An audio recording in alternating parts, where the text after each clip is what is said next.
सबैलाई कुजम्बो नमस्ते। आज पनि फेरि एउटा बेमा जाँदैछु मास्लो गाउँमा हैन। सो जस्तो बे हो रिलेटिभ्सको। सो हामी त्यता लाग्यौं अन्त दिस टु अल्सो अन्त गाडी पर्केको दुईटा आउँदै थियो उपारिबाट गाडी गयो छोडेर। अब उता गाडी आउँछ होला उपारी अनि गाडी आएपछि चढेर जाने हिँडेर त जानु सक्दैन भेरी भेरी उकालो हिँड्नु। सो गाइस गाडी भनेको गाडी पाएन हिँडेर आएर हालत त्यस्तो भयो हो।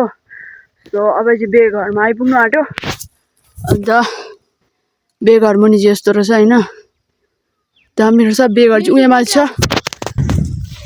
सो अब चाहिँ त्यहाँ जाने हो।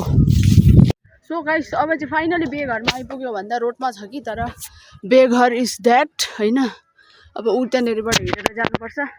मैले सुन्दाखेरि बेहुला बेहुली पनि अघि आइपुग्यो अरे हैन। सो अब गएर टिका सिका लाउनु पर्छ होला हैन बेहुला बेहुलीलाई। So that's all. अब पुग्यो बे घरमा हैन। सो गाइस अहिले चाहिँ बे घरमा छु हैन। सो यहाँ बेहुला बेहुलीलाई टिको लाउँदैछ हैन यता चाहिँ। सो अब म चाहिँ डाइरेक्ट यता किचन होर्छ हैन यता किचनतिर खानु हो टाप। एक्चुअली सबैतिर बिजी बिजी मात्रै रहेछ हैन। यता रोटी पकाउने उमा चाहिँ फेरि भेराइटी भेराइटी खाने हैन। सो म चाहिँ यता हैन यता खानु पर्ने जस्तै छ यता चाहिँ मिठो छ जस्तै छ हो। सो म चाहिँ अब यतैतिर लाग्यो।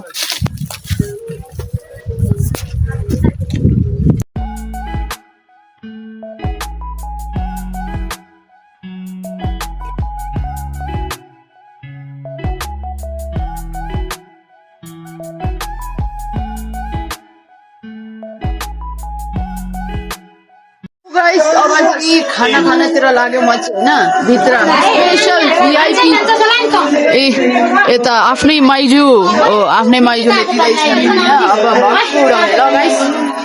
अब चाहिँ यस्तो भेराइटी आयो हैन। एजे यो यो यो यो यो चाहिँ रोटी खाने अरे। सो खाइला गाइस हजुर भन्नु।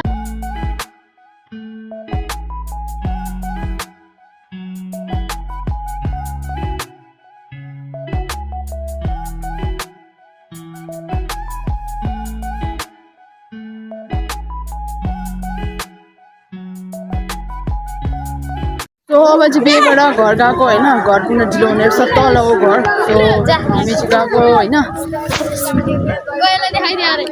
लो लो लो को देखिने ल गाइस बाइ।